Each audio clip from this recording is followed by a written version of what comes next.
Čaute, tentokrát vám poviem niečo do Getemova. Getemova je známa ako pani Helda, tmavý aniel. Getemova je v skutočnosti avatar, fialočný avatar.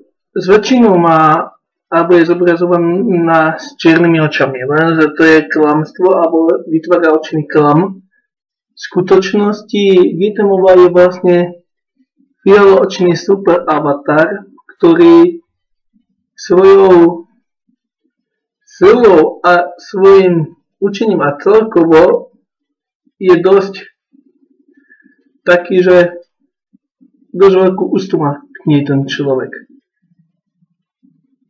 Preto ju porovnávam aj s Black Eyed Me, lebo ona je violet evet čierven, fialoočná, a Black Eyed majú čierne oči.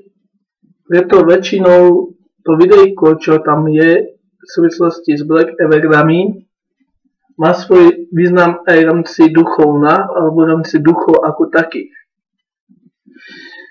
Veľa ľudí sa zdá, že neviem, o čom točím. Viem práve, že o čom točím a viem, že avatar alebo princíp toho videjka, moderný avatar, to čo som tam spomínal, je odvodené od Getemovej, alebo tiež známa ako pani Helda.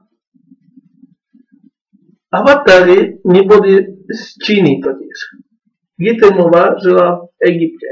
To pôvodné avatárstvo, alebo slovo avatar, to je vteľovanie sa, je egyptské.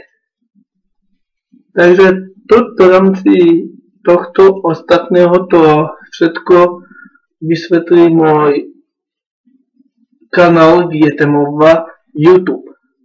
Takže čaute.